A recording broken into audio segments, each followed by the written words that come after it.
What's up, guys? Welcome back to the Jared Williams Show. Today we got a special guest on, Doug Hildebrand. Doug Hildebrand, who, by the way, I think you have the coolest name on planet Earth. I don't know why, but the last name Hildebrand is a good one. It's German. Is it? Mm-hmm. Cool. Yeah. Well, maybe we'll get into that. Well, maybe we will. Okay. And you own a plumbing business in North Carolina. What is the name of your business?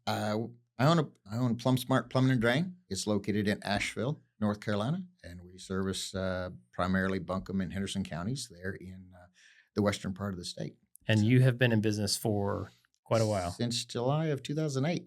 Since July of 2008. Yep. Awesome. Sounds like a good time to start a business. Well, right in the middle of the recession and everything's happening. Hey, this seems like a good time. Yeah, right on. So that's what I did. Well, we're going to get into that, but first I got to talk to you guys about PlumbLine. If you guys have a CSR or don't have a CSR or whatever, and you got phone calls coming in, you're spending money on marketing and you're missing phone calls or you're not getting to your phone calls fast enough, best thing you can do is hire PlumbLine. They are a 24-hour answering service that charge you per booked call. So you don't have to pay them if they don't book your calls, which is awesome. And so if you've got a CSR and she takes off in the middle of the night, because most CSRs do, they only work 40 hours a week, hire PlumbLine. They'll pick up your calls in the afternoon, all through the night, early in the morning. You'll wake up, you'll go to work, and you'll already have calls booked on your schedule. It's a magical thing. And if you say you heard about them from here, the Jared Williams Show, or from the Wealthy Plumber, you get 1 week of free booked calls. Go check them out at plumblineanswers.org. I actually called them shortly after because we're kind of having that need to fill that niche and trying to find the person to do it. So so they're awesome. Yeah, we used them at my company Prospector. We used them for Dude Wash, and we're definitely going to use them at Wahoo. Yeah, we use them for everything. Right. So yeah, always done us good. Right. Looking forward to speaking to them. See how everything goes. I like they're versed in Service Titan. They're versed in booking. Mm-hmm. So that's definitely a plus. And the pay per book call is definitely far better than the per minute rate of listening to the yammering of somebody. How long can I stay on this phone call so the bill gets as big as possible? Seems like the game there, unfortunately. It kind of seems that way sometimes. That's for sure. So especially if you listen to the call center's call logs. Yeah, it's scary. The owners of PlumbLine actually live. I mean, you're in. Is it Ocala or Ocala? Hey, listen, I'm not a native, so it doesn't matter. Whatever.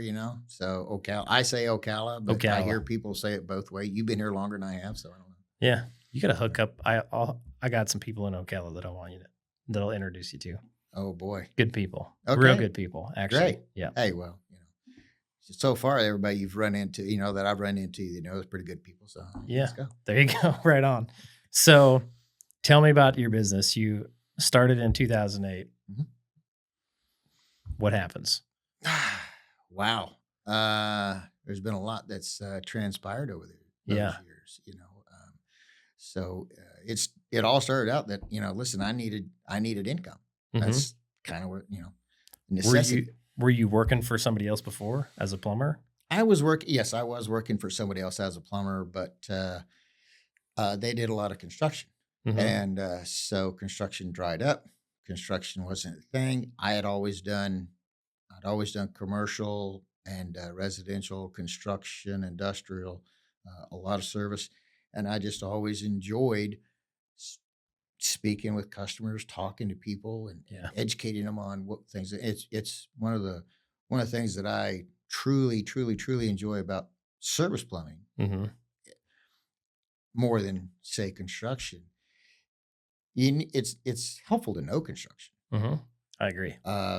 In service plumbing, you're having to guess or project maybe what's behind the wall or what's under the slab or whatever the case may be. How would they run this? So you're trying to get all the angles of where does a pipe exit? Where does it come in? Where does it vent? Yep. What size of pipe is it? How did they run it? And it comes in very useful, very handy to do that. So I always enjoyed it. one day I just told the wife, I said, listen, we're going to have to do something.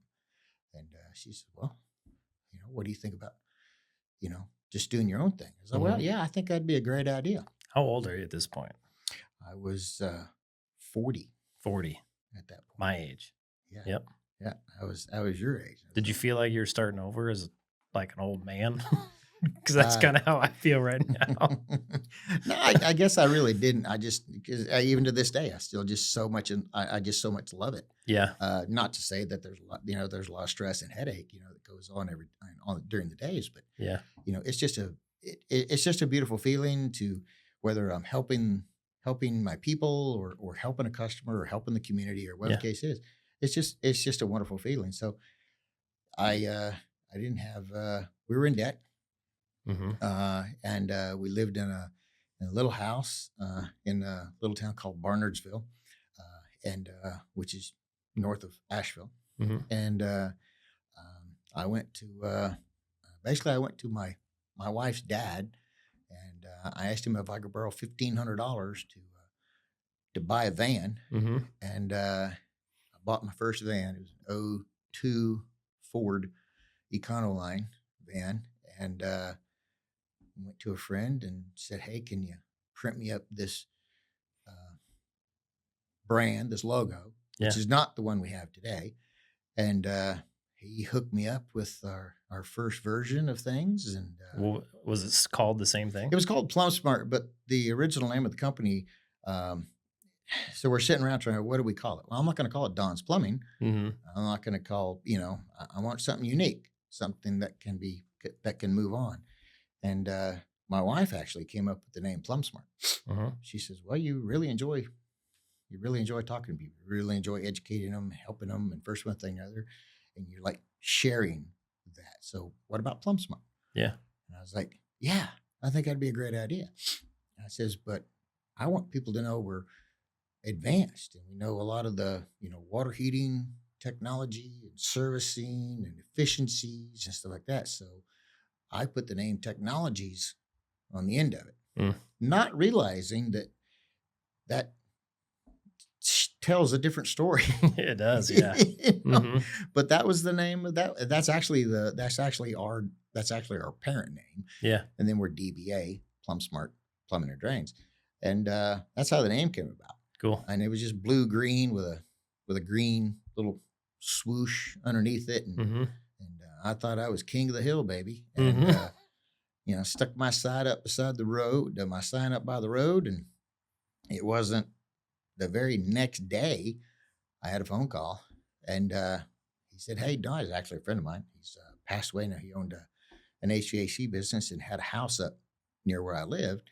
And he said, hey, Don, I've got a stopped up drain. Can you help me out? And I went up there and helped him.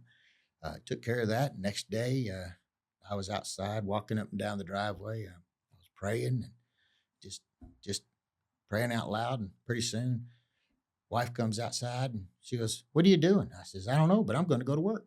And she goes, you got a call? I said, nope, I don't have a call. Well, I'm going to work. And I jumped in my van. I jumped in my truck and I took off towards town. Before I got to the interstate, I had a phone call. Before I got to the next overpass, I had another phone call. Before I got to the next overpass, I had a third phone call. Heck, by the time I got in town, I had 4 booked calls. Nice. For that day.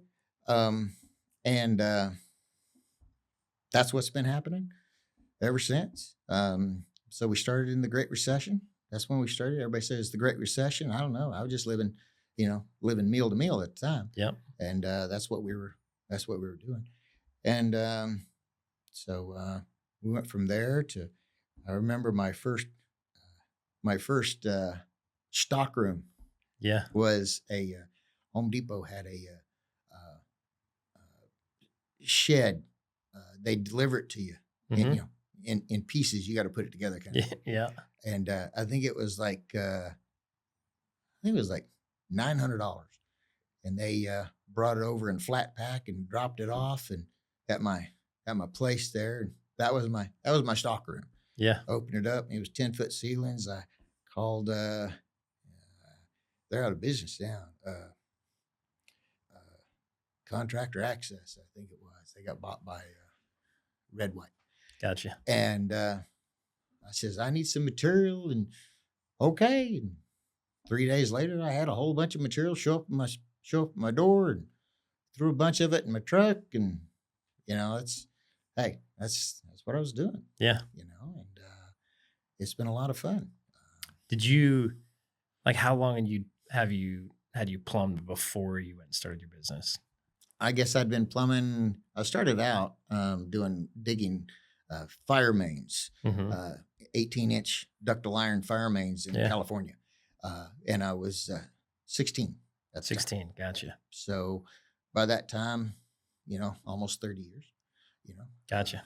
or 25 years. And how long 25 had years. you been in North Carolina? I've been in North Carolina since, was it 89?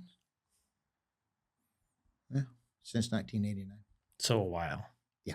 So did you kind of have a name of like, were you known in the community as Oh yeah, I had a lot of customers. plumber?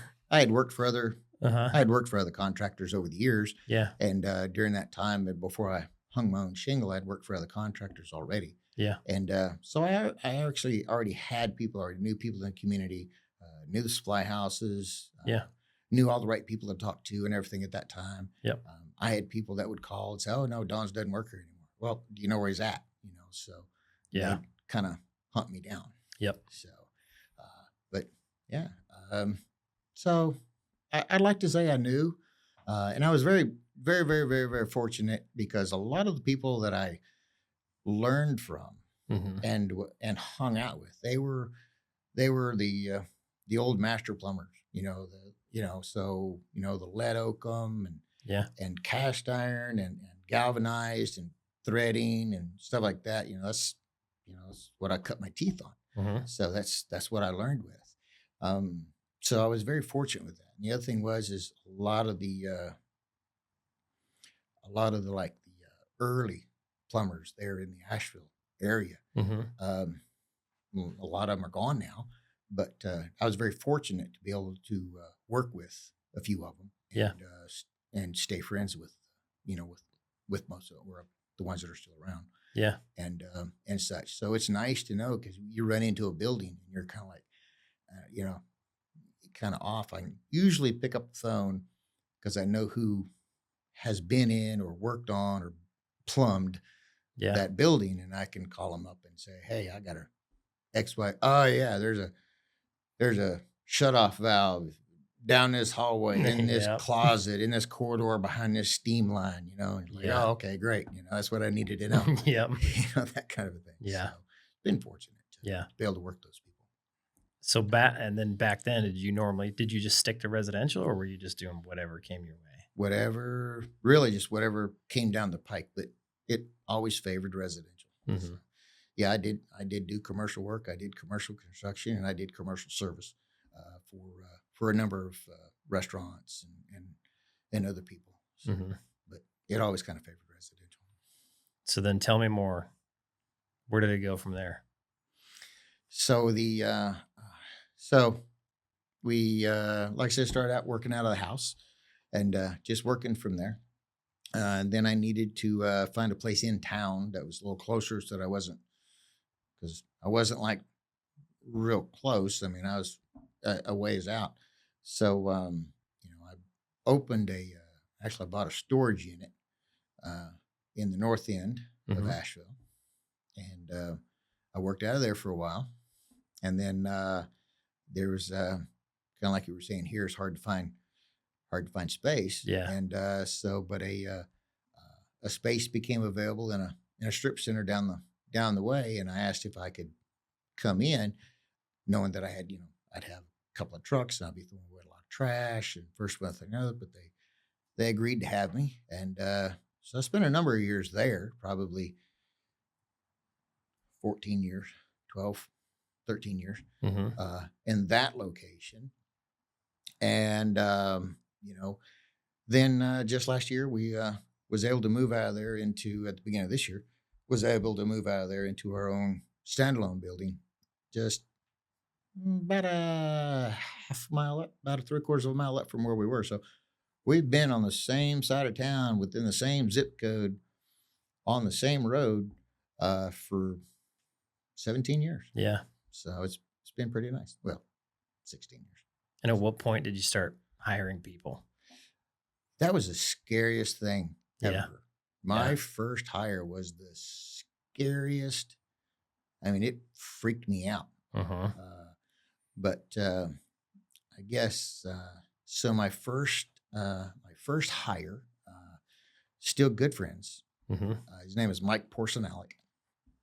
He's from Pennsylvania. Actually, he's back up in Pennsylvania, and he was actually working. He took journalism. He took photojournalism in school, and he was actually working at an old, or not an old. He was working at a letterpress shop, which basically letterpress is what they did way back in like the 1800s, doing printing. Yeah, and so he did that. He worked for a contractor friend of mine who's still my only contractor that I do business with. So if it comes to remodel or he does a new construction, he's the only guy I work with. And so James, that's the contractor, he and I was sharing this guy, Mike. And Mike was awesome. He would do anything you asked, 110% of his effort, 110%. And I'd go up to him and I'd say, hey, Mike, you mind helping me for a day? Yeah. So I'd pay him for a day. And then the next day he might go work for James. And then, hey, James, do you need him? No, I don't need him. Oh, Mike, you want to work for me for a day? And then it would go for 2 days, and work for James for 2 days, and work with me for 2 or 3 days, and James for 2. So we kept going back and forth, back and forth, back and forth. And James is like, I asked James, I was like, well, what do you think? And he goes, well, I don't, because of the way he worked, he says, I don't have an employee. I just need help every now and then. I was like, will you mind if I maybe like actually hired Mike? Yeah. He said, no, absolutely. Go ahead. So that was the scariest day of my life. To bring somebody on and know that, because I would feel 100% responsible for them and everything. He was married, didn't have children yet, but that was just a matter of time. And so he was my first hire, and that was probably in, I want to say that was probably 2010. I want to think it was. So 2 years in. Yeah, a couple of years in. And I hired him. He worked for me for a long time. He rode with me, learned from me, and everything. For a good while. And then he needed to, he had a couple of kids. They needed support. They didn't have a support system. So he moved back to Pennsylvania, and it was back down to just me. So played that game for a little while and finally found another one and played that one for a while. Then he got mad and started doing things he shouldn't. So parted ways and kept going back and forth, trying to find people that would stick.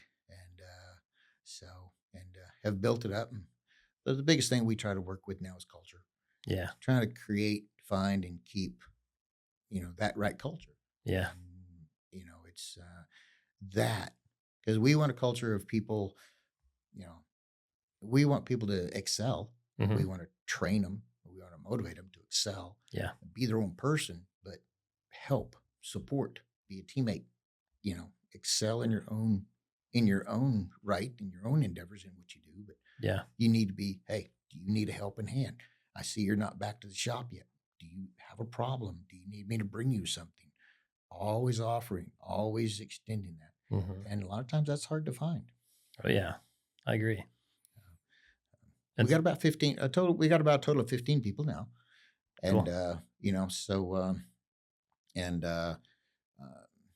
Then. Has that just been built slowly over time, or was there a moment where you were like, all right, we gotta push on this thing, or we gotta grow this thing? It's been a slow boil. A slow boil. Or slow roll, or whatever you want. Yeah. Whatever. It's been a slow progression of a lot of different things. We had starting out where we did, starting out in the hole. That was one thing. We've had some really, really bad winters that knocked a lot of people out of a lot of things. I mean, I lost people because of losing their homes or whatever the case is, and having to move away, and so losing people that way. And then last year we were struck by Oh yeah. massive biblical event. Yeah. And, it definitely changed the lives of a lot of people. Yeah. Ours too. So we definitely had to evolve and move around that. So Yeah. That's cool. yeah. So 15 people, and what's the future hold? Well, What's the vision? Yeah. So I'm glad you asked. The future of PlumSmart, we really, it's very bright. We have we have a clear path of how we want to get there, and such. So we've started using George Wickham's EOS system. Yep. With all the checks, balances, level 10, and first one thing another, and it's really brought a lot of clarity. Yeah. Brought a lot of. I'm not going to say, well, accountability, yes, but it's just brought a lot of clarity to everybody. Everybody's they know what their responsibility is, what their role is, what they're accountable for. Do you find that difficult to implement? No, it wasn't difficult. Actually, it wasn't difficult. Yeah. It really wasn't. We talked about it back and forth randomly for a couple, 3 months. We just talked about it. We talked about it in group meetings, and we'd mention EOS. We'd mention a level 10. We'd mention, different, well, when we get to that point, we'll have the accountability on the scorecard. So we just started throwing these words out, rocks, issues, these kind of things. And the guys were kind of like, they had no idea what we were talking about. They didn't know what we were talking about. But they started asking, what is it? So it's just a method of management. It's a method of everybody kind of knows what's going on. So you have a clear, concise picture of when you have something and you have an issue or whatever, it'll go here and it'll get discussed and decided upon, and action will be taken. Whether that's no action or positive action, you get the feedback, right then. Everybody knows who's assigned to what. Everybody knows what's and they're like, wow, really? Yeah. That's, man, are we going to do that? And well, yeah, so we hired an implementer, and it was easy because reading the just forgot the name of it. The book.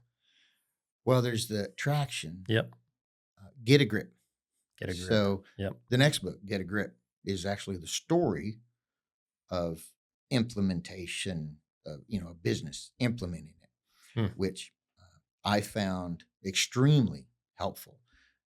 To read them in that order, and then getting an implementer just to help basically keep us accountable, hold us. You just hired an implementer from EOS. I hired we belong to Service Nation, and so as a best practices group, so I reached out to them, and I'd already been speaking to one of my coaches. Had been talking to them about some other things.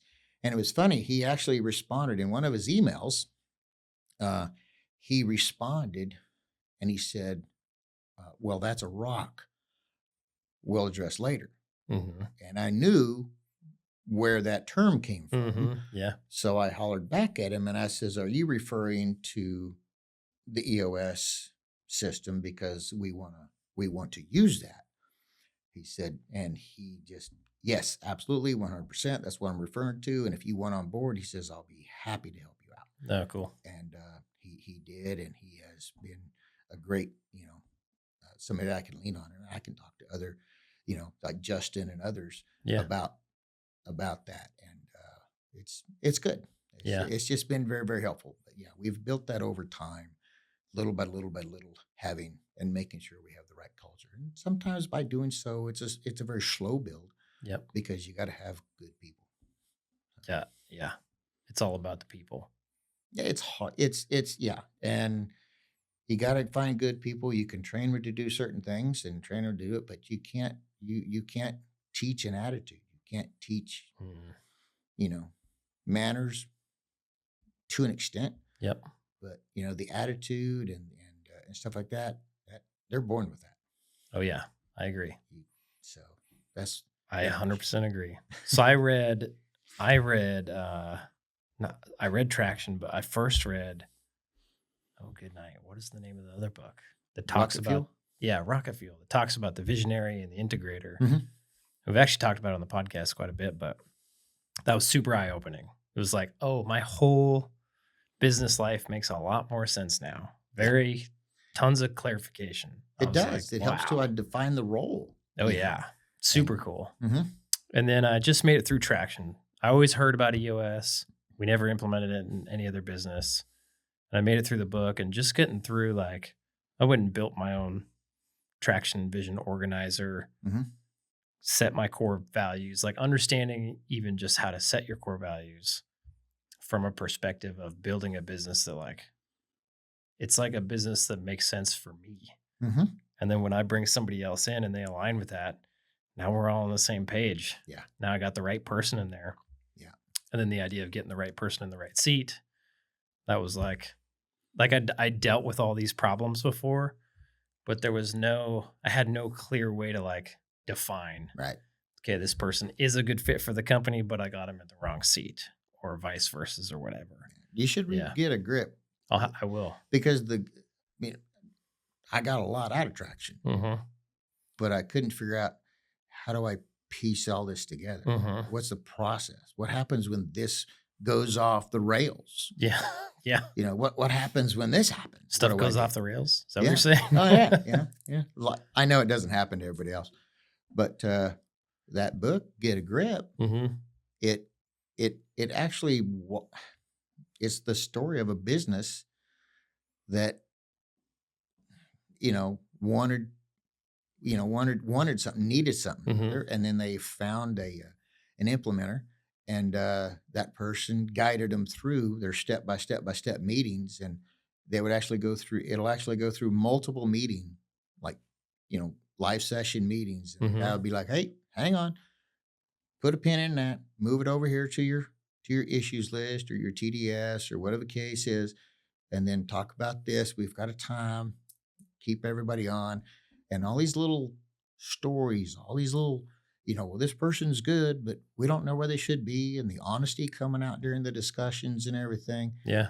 Really put everything that I read in Traction, put it all into good play. And then knowing me, I'm like going, I'll have this great idea because I'm more of the visionary. Yep. I'll have that great idea and I'll say, hey, we can do da-da-da-da-da. And then I don't want it to falter. So that's why we brought in somebody to keep us accountable and check in with us. How you doing on this? How you doing? What have you got solved? Very cool. Keeps us accountable. Yeah. So that's something I want to make sure that, because we're just launching Wahoo Plumbing here. Actually, I don't even know if I've mentioned that on the podcast yet. I haven't heard it. So. No, probably not. I haven't heard it. So. We're launching a plumbing company. I've had the plumbing company start, the LLC was there. The brand has been done for, like 3 years now. It's just been sitting there. Haven't done anything with it. And what ended up happening is we had our event here at the Wealthy Plumber Hoorah. First event. We've been working on the coaching program. By the way, you can go get in our school group, 7-day free trial, $99 a month. We've got everything. We actually we had a bunch of complaints that all we had was the $99 a month program. So for everybody who just didn't want to sign up because you thought $99 was too cheap and you weren't going to get anything, we created we've got private coaching for you now. So you can get with our private coaches and get coaching and get one-on-one help as well. Anyway, go check it out, wealthyplumber.com. Click the join school group now button. But we threw our event. We had everybody here, and I was surprised. I didn't want to throw an event.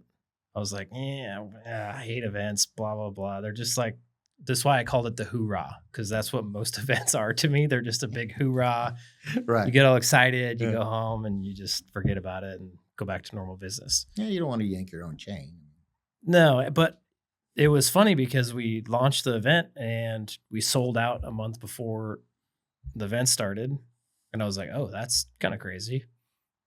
And then I go to the event and it's a bunch of just super cool people. Yeah. Like plumbers are cool people. And so at the time we have the pressure washing business going and we have Wealthy Plumber. And I'm like, man, I need to get like back into plumbing to get more closely connected with these guys because it's a changing, evolving thing. And so we came back from that event and said, we're starting a plumbing business. Great. So here we are. Yeah, I was a little confused because I had an address. It was what, 3430 something. 38, 34. Yeah. 38, 34 Yep. is what it was. And it's like, okay, well, here's the address. And I was like, all right, cool. I know where I'm going, and checked it out. And I was like, all right, you know. Yeah. And then like this morning, I get another message. Hey, we've updated your address. And I'm like, what's this? And I see that 2400. Yep. And I check it out and I'm like, well, this is odd, you know. It was Wahoo Plumbing. And I'm like, this is okay. Yeah. You know. So congratulations. That's awesome. Yeah. Thank you. It's already fun. I'm already excited about it. Well, good. Yeah, it'll be fun. We'll be launching first day of launch will be hopefully January 1st is what we're shooting for. Yeah. And let me guess, you're gonna do like the first 1,000 customers, you're gonna give them a balloon or I should Taco Bell giveaway or something. I've been trying to think about, and I would love to pick your brain about, because it's plumbing and drains and why you did that. I guess we could go into that now, but to finish my thought, I really want to get Wahoo on traction. Like that's my number one goal. Seems like a rad way to go. I can't, but to do it over again. Yeah. Knowing what I know now. Yeah. I would 100% back you on that. Good. Yeah, I would do it in a heartbeat. Yeah. And cool. Yeah, you may occupy 4 seats. Yeah. To begin with. Yep. But having somebody you can just talk to and say, hey, I'm just starting. We have X number of people. Mm-hmm. How many seats do I start out with? Because you may only have 2 seats to begin with, or you may have 3. Then they may say, well, you need at least, for a refinement, you may need 5, whatever the case is. So you may need to occupy, 1, 2, 3, whatever the case may be. Yeah. And then you find people to fill in. But I would 100% agree with you that if I, starting over, that'd be the first thing. Here's our values. Do you line up with these? What seat can you fill, or what can you do for the company that's a positive? And can I find a way to put you into a seat later, or where you're going to be at, and then use that as my measuring stick? I would 100% do it. 100%. Yeah, you're not the only one to have said that either. So I'm glad. Yeah, I'm glad. You're not alone. I'm glad I'm in good company. Right on. So then so you've got 15 people now. What does your business look like now? Like, what are the positions in the company? So we have office manager, operations manager. I have a service manager. I have a excavation manager. Okay, and then we have a supply manager, stockroom guy.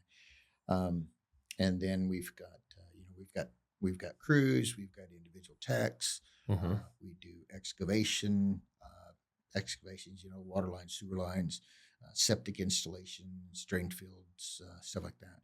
Gotcha. And then just the normal, the repiping, the drain work, the clogs, the water heaters, things like that. And so we've got the CSR position for us has always been a tough one to fill. Okay.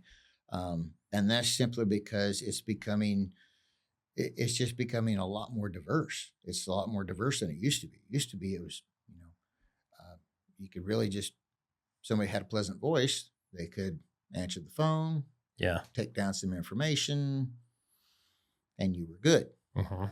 Today, so many different variables in that position with the different softwares that we all use. I know talking to you earlier, you said you were on Service Titan and you were moving over to Service Titan, but you've got all these other CRMs, House Call Pro, Service Fusion, Field Edge, Field Pulse.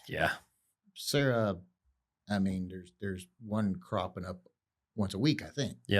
And then all the little buttons and adjustments and first one thing another that they've got to learn how to do, and all the used to it was just taking a call. Now it's, customers are wanting answers. When they call, not just I have a problem and I need somebody.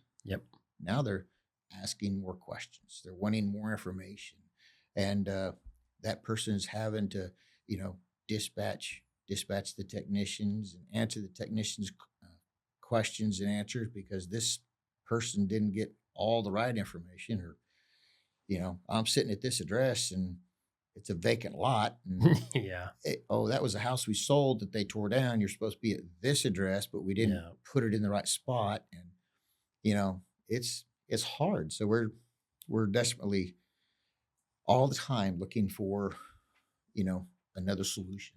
And it looks like more and more, you have to have an individual. You have to have one or two or three people physically sitting in the office to exercise your operation, so that you can dynamically move things. For one, and always have that warm body. You got to be able to walk up to the bullpen and tell them, hey, Johnny's not going to be done. He's going to need extra help. And we got to get this permit through, and you got to call Mrs. Williams and let her know that we're not going to be there. We got to do X, Y, Z. So, you got to have that person that can massage that. So, it's just getting a little bit more difficult to find that person. I agree. And then do you find, like, with that position, because I agree, even when I started Prospector in 2020, it was just answer the phone, book a call. And we'd still try to push for just booking a call, but there's a lot more between, like, it seems like follow-up is becoming more important. Texting is becoming more important. Like, finding somebody that can communicate over the phone and communicate over text message is almost a hard thing for one person to do. And then now there's so many different ways a customer can get a hold of you. They can book online. They can call you on the phone. They can text you. They can message you on Facebook. They can do all this stuff. And it's hard to find somebody that can manage all of that. I agree. And that's one of the other things that we, it's another problem that we run into, just like you said, having the multiple channels of contacting. Whereas before, you had a phone call. That's what it was. I mean, in 2020, it was a phone call. People picked up the phone and they called. They texted their friends. They texted mom and dad. They didn't text a business. Well, I remember when I first got a cell phone. I didn't have a cell phone until I started my first business, because I loved it. Like, nobody could call me. Nobody could text me. I was free. And I remember getting a cell phone and my friends started texting me, and I'd be like, dude, just call me already. Like, I don't want to sit here and text you back. And now it's, dude, just text me. It's completely flip-flopped. It's completely flipped, Yeah, it's kind of crazy. Because you don't want to carry on a conversation. I don't want to carry on a conversation on a text. I don't either. Hey, I'm meeting you at 5. Okay. Meet me here. Okay. Get some bread and ice cream. Okay. But when we start getting into the multiple exchanges, one of us pick up the phone, please. We can say in 10 seconds what we need to say. So, but like, my daughter is the exact opposite. Oh, 100%. She'll text me 10 paragraphs and I'll be like, holy cow, I can't respond to that. And I'll call her and she'd be like, Dad, I texted you because I want you to text me back. I'm like, ain't no way. I'm not even reading that whole thing. Not with that novel. Right. No. Yeah. My daughter's Yeah. the same way. And I'll bet your daughter can like look at you.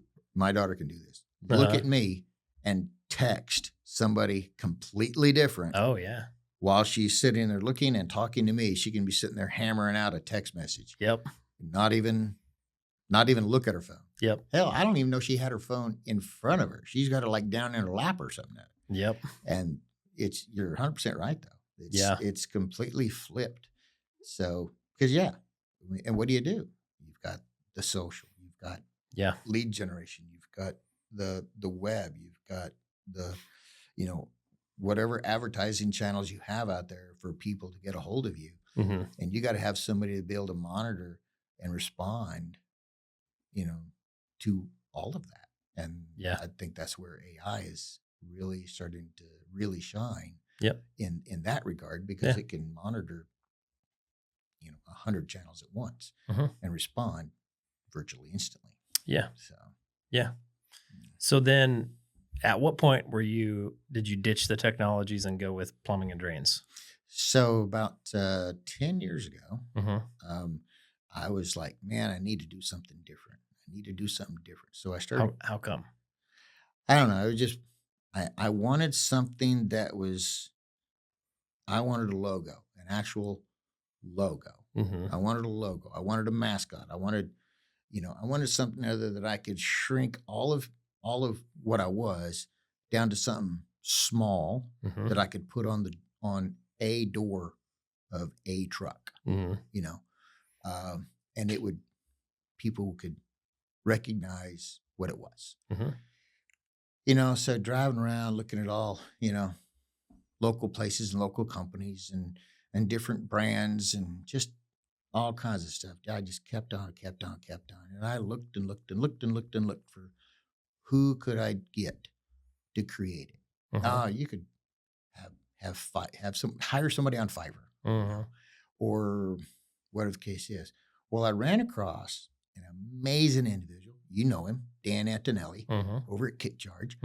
So I reached out to him and I said, was one of his first clients. I did. But I reached out to him and I said, hey, can you help me out? Yeah. He said, yeah, love to. And so he created our rebrand and made the whole thing. And I was so excited when he showed me the proofs. He called me up and he said, hey, want to let you know we've been in contact all this time, and just want to let you know we got some proofs for you to see, and so we've had them on some focus groups, and I want to show them to you. Like, all right, great, heck yeah, great. So he shows me the first one because he said, he asked, he always asks, what are you envisioning? What kind of colors? What do you think the person's or the mascot's going to look like? And so I'm giving him all this stuff. Well, I don't know, maybe a little guy, maybe a big head, maybe, his brain is stuffed, And so the first one he shows me, I think is like aqua and brown are the prominent colors. And this little mascot, he's got this little short guy, skinny body, massive fat head. Kind of looks like Arnold, that cartoon. And I was like, dude, I love it. I think it's awesome. He goes, wait. So he shows me another one. But it's much better than what I just saw. And I was like, oh, Dan, dude, that is so great. Man, I love this color. That was a slightly different color. I think that one was more red. It was more aqua and red, not aqua and brown. And there were some variations on it. I was like, man, that's awesome, dude. He goes, all right, great. So I got another one to show you. So he does this to me 6 freaking times. Okay, just 6 times over and over and over. So the first 3 had like this little kid mascot. The next 3 didn't have a kid. It had our logo, our mascot today. His name is Piper, Uh-huh. which is basically a cast iron pipe. You see a hub, and he's got glasses on, and he's got a mortar board, for a graduate on, and he's sitting in a teardrop or in a raindrop, Mm-hmm. and I was like, man, that is yeah. And he's like, okay, so this one we put in front of a focus group. I was like, oh wow, that's awesome. He got to the last one, and he says, okay, this is the one that of all the focus groups, they like this one the most, the best. And I'm like, are you sure? Because I can't go through any more. This is the sixth one. I can't do any more. Yep. No, he goes, no, that's it. That's it. So, and I still stay in contact with him. I see him at trade shows and everything all the time. And I'll say, hey, you remember me? He goes, huh? And I'll show him my card, and he'll see the mascot. And he goes, oh yeah. And he'll start talking to him. He goes, oh yeah. And he starts going on and on and on about it. So yeah. But that was our rebrand. And how much of so at that point in time, we went from technologies to plumbing and drains as well? Yeah. We went from PlumSmart Technologies, and that's when it became PlumSmart Technologies DBA, PlumSmart Plumbing and Drains. Yeah. And so PlumSmart Technologies is the parent. That's the, that's the registered name, and first one thing another under, and everything else is DBA. How much effect do you think the brand change had on your business? Massively. Massive. It was a instant hit. It really was. Probably it wasn't 2 days after I had the first truck done. Did you have any hesitation at all? None. I mean, he gave it to me, and that was it. And started ripping labels off of vans and rebranded them and wrapping them just as quick as I could. Yeah. And but there we only had one company that kind of did that kind of thing. It wasn't like it is today, where you can contract kick charge, and they'll have a guy come out of New York to drive over to Jersey to wrap your truck. Yeah. Or wherever you are in the country. So it's a lot different today than it was then. Yeah. I didn't have any hesitation. It was like literally the second day after I had the van wrap that somebody called me up and says, I love your logo. I love your truck. Yeah. I have a problem. Yeah. Yep. Okay. So, and it was great. And it was actually, I don't know if you ever heard of Bikram yoga? No. It's called Bikram hot yoga. And it was actually, they wanted us to come fix some stuff at their yoga studio. Oh, cool. So then you rebrand in 2015. Like, how has business changed since then? How has the marketing changed since then? Wow. The marketing has changed. The marketing has changed. I don't know.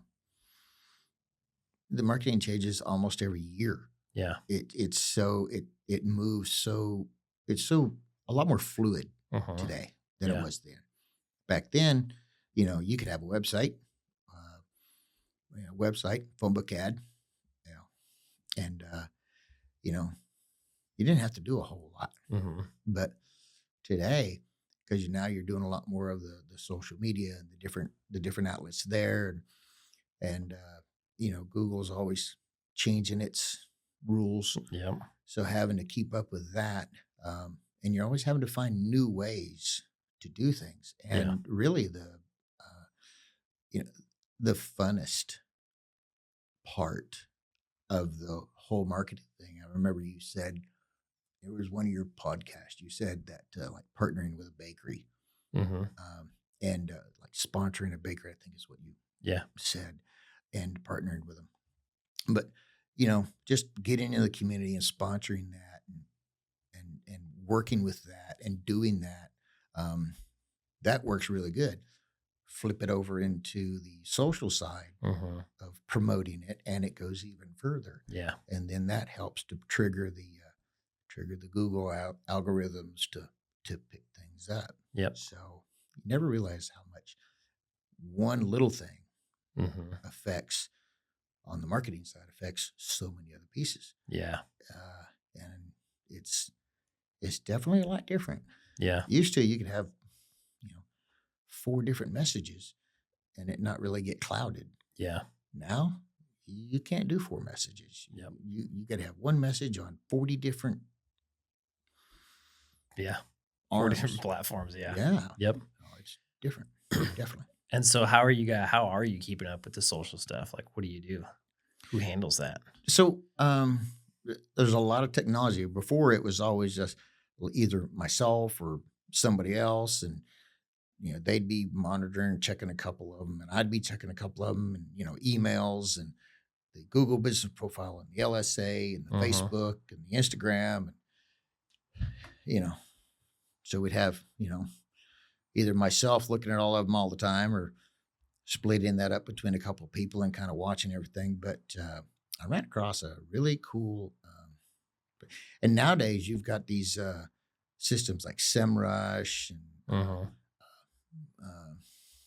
others, SEMrush, HubSpot, SEMrush, and a few others that'll kind of manage your social channels. Yep.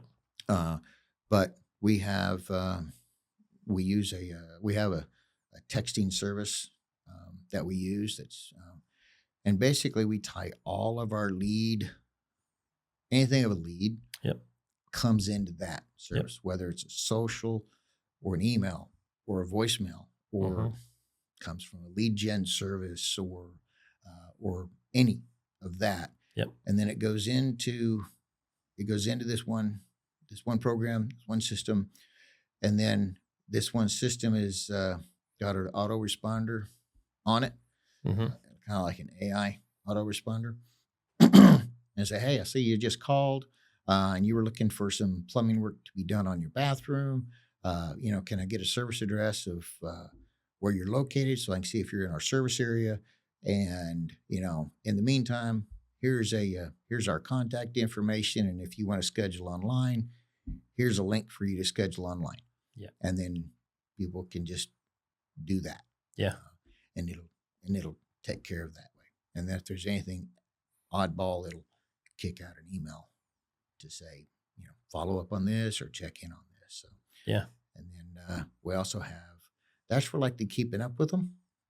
And then we have another service another system where we can just, again, kind of like the SEMrush thing, but it's geared towards like our Google business profile and our social media channels and stuff like that, where we can go one place, it'll measure our effectiveness, it'll recommend changes, alterations, it'll update some things on its own, it'll create some posts on its own, and then it'll also provide like FAQs and such that it posts and does like that. So we also use that. Cool. Cool. And are you guys making any social content, like making videos or anything? We haven't started making any videos yet. Yeah. I don't have this set up. Yeah. So it's going to be a little while for that. But we do have a couple of YouTube videos out there, and we are starting to make some. Yeah. So that's the next chapter in these things. Yeah. So where would you say most of your work comes from? Yeah, you mean like what sector or like what marketing channel? Is it return customers? Is it just being in the market as long as you've been in the market? People know your brand. The probably most of our customers are repeat customers, and either repeat or word of mouth. Yeah. That's where, and that just comes from our longevity. Yeah. The length of time that we've been around, and we stand behind everything we do. Yep. And if it, I've had some of my guys, get pretty mad about, we're not making any money. I'm like, at this point, it's not about the making of the money. It's the, we got to do it right. We're standing behind it. This is what we got to do. Yeah. But we didn't have anything to do with that. I was like, I understand we didn't have anything to do with that, but it's a perception. And, if you don't convey and you don't make things clear, the customer's perception can be one thing. And I'd rather have a customer, say, hey, they stood behind what they said they were going to do. They did what they said they were going to do. And, that's great. Yep. And, I'd rather have that so that I can sleep at night than, than the other. So. You're the type of business that somebody looking to get into plumbing should go buy. Like really, because you've got an established brand, you've been in the market, you're doing a good job, and they could go buy that thing relatively risk-free. Yeah. As long as they weren't an idiot. Yeah. And because all the work has been put in, and the longevity there, to me, the longevity alone is probably worth a lot, especially for, I would, if I could find a business like that here that had been around for 15 years, I would, and it was for sale, I'd snatch it up. I would say, give me that thing. Let's go. Yeah. Yeah. We worked really, really hard when we were doing the, before we got into before we implemented EOS, one of the biggest things that really helped us really make EOS work is that, so my girl Holly, absolutely 100% amazing woman. She does a lot of different things. She wears a lot of different hats. She's just great. But she created step by step processes and procedures. So we'd talk about them. We'd throw them on the wall. We'd write, on the dry erase board and Post-it notes and scratches on different pieces of paper and first one thing another. And she would take every single one of those and create a process.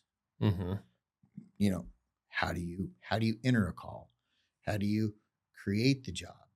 How do you take parts out of inventory? How do you put parts back in inventory? How do you log the parts in inventory? How do you clock in? How do you clock out? How do you respond to a customer? What's the time frame? What's the booking style? What's the every little thing? And now it has become norm. It's like people get mad, right?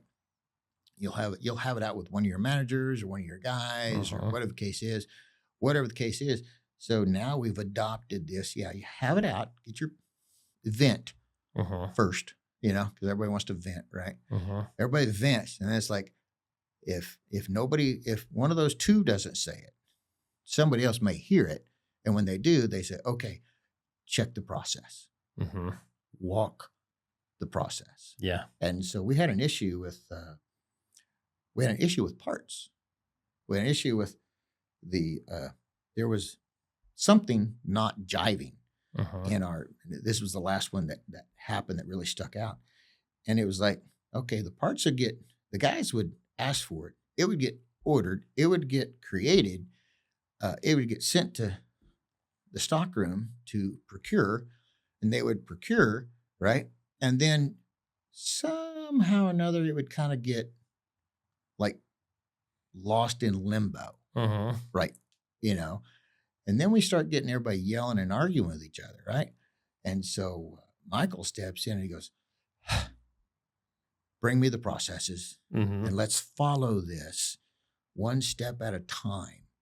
And then he grabbed one of the guys and he says, okay, here, this is the first part. This is the second part. Walk through it. And they did. They walked through it step by step by step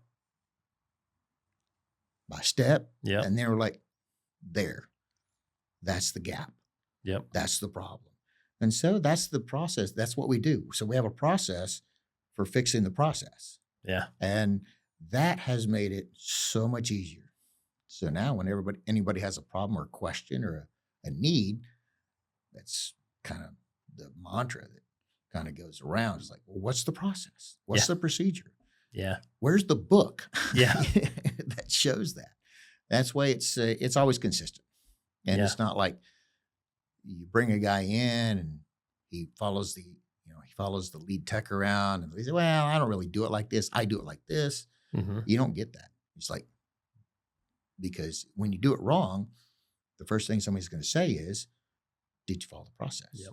Well, I didn't know we had a process. Well, there's a process for fixing that. Yep. Here it is. There it is. Yep. And that really helped us too. Yeah. And I'm sure you have those in your systems, right? Oh, yeah. Yep. It helps a lot. Yep. It helps a lot.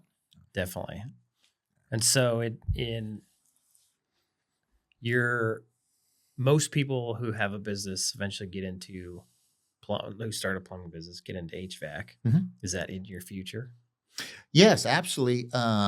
Yeah, that's kind of interesting that you mentioned it. Mhm. So, in the state of North Carolina, the board is like, once you've been licensed, say you've been licensed in plumbing, I've been licensed in plumbing for over 10 years. Mm-hmm.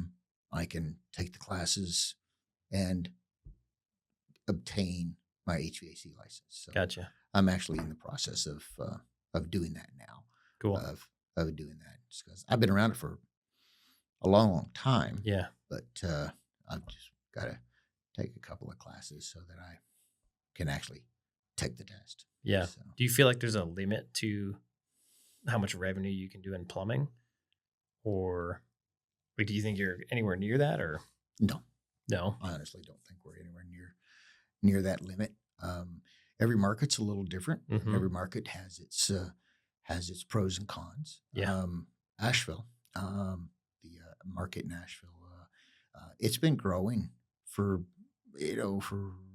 about the last probably 10 years. It's really started getting faster, getting more, getting bigger. Now you drive out a road and it's very mountainous and rural Mhm. around that area.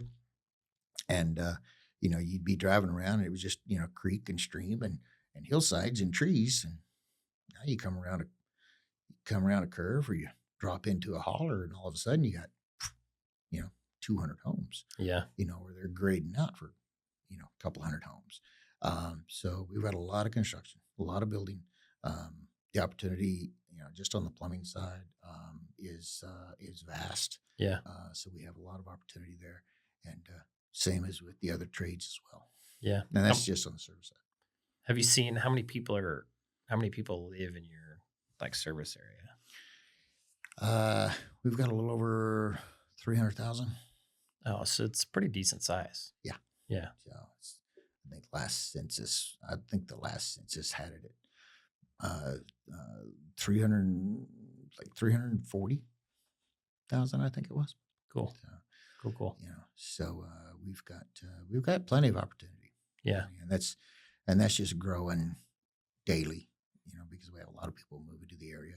Yeah. We have a lot of second homes, a lot of second and third homes in the area. So why push to get into the HVAC? One of the reasons I want to push to get into the HVAC side Mm-hmm. is because of staffing. Mm-hmm. Really, that's probably the biggest reason for it. When you say that, what do you mean? Well, you and I were talking about it earlier before that it's harder and harder to get plumbers. Yeah. Right. Yeah. Okay. Well, we still have boilers in Asheville. Yeah. So we still have people that heat with boilers. We've got more and more combination boilers for like radiant heat and such like this. Mm-hmm. So expanding into the HVAC field Mm-hmm. exposes us to a pool of technicians Mm-hmm. in the HVAC side that a lot of them have a plumbing background Mm-hmm. or a lot of plumbing familiarity. Yeah. Which allows us to, expand our pool of potential hires and potential employees to grow. Gotcha. And that's really it. Yeah. And the HVAC would have to, it would have to stand on its own, and grow at its own pace. That's really was kind of where I was at with it. It seems like at some point in time it makes sense to add in HVAC just because you already have this customer base. Mm-hmm. And it seems like you could pop on HVAC and then immediately grow your business. That's like, mm-hmm. because you have no acquisition cost. Right. Cross sell all your plumbing customers over into your HVAC side. Yep. Yeah. that was, that's naturally that's Mm-hmm. there. The other side of things that we want to grow into is septic and doing. We already do septic installation, Mm-hmm. drain field installation, drain field repair, Mm-hmm. things like that. And we want to get further into that. So we do see a very large potential of our growth Mm-hmm. coming along, and so we see a lot of opportunity. Yeah. So So I've never owned just a plumbing company. It seems strange to me because in Alaska it's all boilers. There's like there's some forced air furnaces in actually southern Alaska. There's a lot of forced air because there's a lot of gas, but where we were in Fairbanks, it's all oil, yeah, like 99% oil. And there's a few oil fired forced air furnaces in like mobile homes and things, but that's right. all you see them in. Mhm. Everybody else has a hydronic boiler, and there's no license for heating up there. There's only a license for plumbing, Wow. which is wild because the the skill set to be able to do heating is much higher than the skill set to do plumbing. Yeah. But and the risk, like somebody comes in and messes up your heat and it's 40 below, your house is freezing, and then you're spending buco bucks to get it fixed, right? Right. But so we always started plumbing and heating because all of our plumbers, they all did heating and we all knew heating. Right. Probably the biggest learning curve for going from like construction, because all our guys came from new construction and we transferred them over to service, was just having to figure out all the electrical that went along with boilers. Yeah, you don't have to do that in construction. No, you don't. What the is that electrician thing? does It's it. a wire. I don't know what it is. Yeah. Yeah, I put it in like the print said. They Yeah, don't yeah, even have to yeah. understand how it works hardly, right? Right. And so training them to like actually know how the thing works and how to install things properly and how to troubleshoot the wiring and the controls of the thing. That was probably our biggest learning curve for our guys. Mm-hmm. But to come down here and just do plumbing, it almost feels wrong because I'm like, man, why aren't we doing HVAC? It's not that hard. It's pretty simple. We got a unit outside and a unit inside. Yeah. Some lines going between the two. Yeah. But it'll be a learning curve going just into plumbing. Right. How much, like your plumbing and drains, Mhm. how much of your revenue comes from the drain side? So our drain side, we've been working on that again. That's a skill. That's actually you really need a good skill set Yeah. because it's not just shoving a cable down a pipe. Yeah. You gotta be able to feel what's going on Mm-hmm. at the end of that, and so that takes a little bit. So, but we're, it's not as big as we'd like it to be. So we got a lot of opportunity on the drain side, Mm-hmm. and we're still fairly small. But on the drain clearing side, we're probably that's about 25%, Mm. and then now our sewer replacement that's pretty good size for us. Yeah. We're always digging up sewers and replacing them. We have a lot of Orangeburg Yeah. pipe in that market. We have a lot of Orangeburg pipe. So when you get to Orangeburg, do you even snake it or any of that kind of stuff? You can. You got to Yeah. be careful, but yeah, you can. Yeah. It's it's you can definitely go through the side of it. Yeah. You Yeah. can go through the side, go out the bottom, go out the top. Whatever the case is, but it it can be rotted. It can be cabled. Mhm. It can be jetted, but you don't want to sit in one spot. And if you hit something hard with the cable, you don't want to keep pushing Mhm. because you're probably in part of a pipe that you need to back out of. Mm. So when we start getting into Orangeburg, I've dug up Orangeburg that was 10 foot deep and been almost like the day it was installed. Yeah. And I've been into Orangeburg that deep, and all it looks like is layers of tar paper. Yeah. So you just don't know what you're going to get. Yeah. So That's a whole new world for me. Orangeburg. Yeah. Yeah. We had in Alaska, it was cast iron and wood stave. Mm-hmm. Yep. That was it. You didn't have terracotta up there, did you? No. Okay. Everyone thinks it's so fragile. So, all the freezing and everything. So there was some. So on the military bases, there was terracotta in there, but that was the only place we ran into that. Yeah. Yeah. So, well, the good thing about cast iron, it doesn't. It takes a long time for the flow line to break down. Oh yeah. Yep. So that's always a good thing. But when it does, now you have lining. Of course, you can get into relining. So that's another revenue channel that can be explored. You guys do any of that? We don't do relining. Not yet. We're starting to get into bursting. We're starting to get into pulling. Starting to get into that, but we haven't done any of the relining. Not yet. So we're trying to make sure that we have the we have those opportunities there, and that we got to get it to where it'll last and it'll take off right. Yeah. So then, what else are your big money makers up there? No, we still have a lot of poly in houses. Gotcha. So repiping houses is very good for that. Septic replacements. We got a lot of septics that are concrete, old, 50s and 60s, and stuff that are having to be replaced. So those are very, very good. And then sewer replacements. I don't know how many sewers we've replaced this year alone that were just they were just improperly installed. They have bellies in them, and there's no way to fix that. You cannot fix that any other way but digging it up.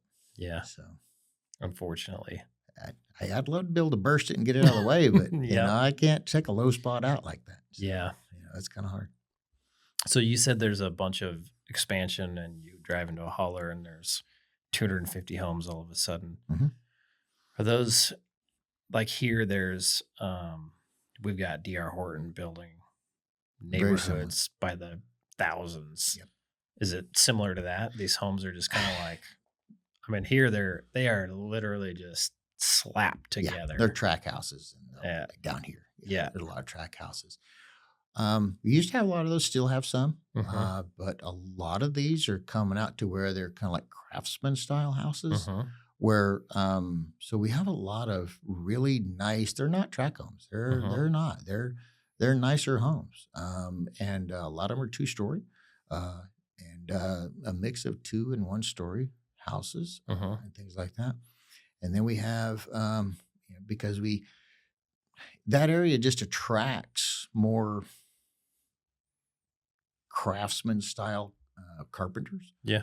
So they're always wanting to push the envelope of what can they do, and how can they do it, and so which is pretty fascinating. I mean, they're trying to build on the side of a mountain. Yeah. Many times they're not building on. A lot of them aren't building on flat ground. I mean, every single house has we have a few houses that are on a slab. A few. Yeah. Most of them are we call them a crawl space. But you walk in on one side and it's a full-size door, and you've got 12 feet, 14 feet above you. Yeah. But when you get to the other side of the house, you're on your belly, touching the floor joist or the truss. Oh yeah. So that's the crawl space. Yeah. So we got a lot of contractors up there, and we got some really, really nice houses. So when somebody's got you come around a holler and it's 200 houses there, they're not track houses. They're not mobile homes. They're single built. They're stick built. They're nice. Yeah. There's probably going to be a few spec houses in there, but for the most part, they're going to be good quality homes. Yeah. Okay.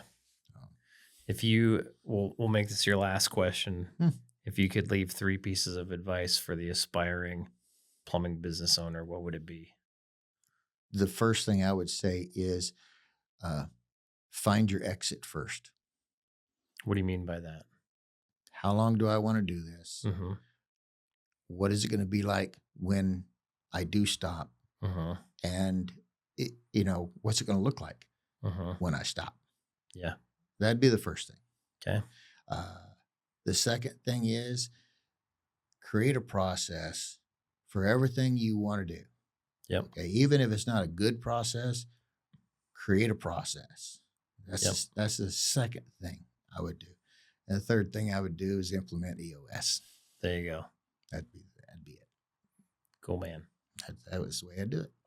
Right on. Well, thanks for coming on, Doug. I really appreciate it. Hey, I really appreciate you inviting me up and let me partake of this. I really like your new digs. Thanks. They're nice. Anytime.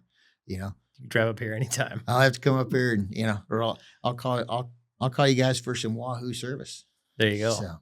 So was that your dad that came up with that? The Wahoo.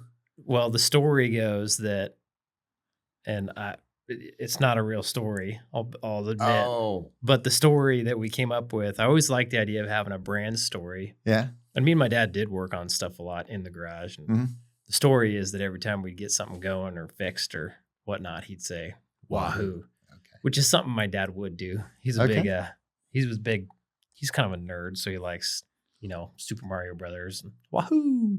So I could totally see him doing that. And so I was sitting there on ChatGPT and I'm like, I want to write a brand story. And I wanted to go back to like my childhood and blah, blah, blah. And that's what ChatGPT came up with. And I was like, this is a good little story. I liked it. Yeah. I read it. I thought it was pretty cool. I liked it. So. I really loved what like Ken Goodrich did with Gettle.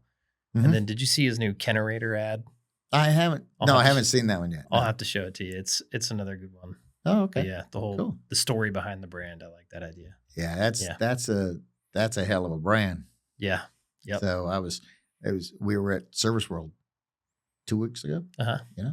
And so I'm jumping on the plane coming back, and there's a couple guys from Gettle there, and I'm like, "Hey, did you guys enjoy the show?" And they's like, "What show?" And I'm like, "Service World." Weren't you guys at Service World? He goes, "No, we were down here training at at one of our other locations." Yeah. And I was like, "Holy crap!" And they said they had I don't know how many people down there that was coming. Yeah. That they had brought down. They're big. Yeah, that's a nice operation. Yeah, really very nice. Cool. Well, right on. Thanks, Don. Hey, thanks. Have a good one.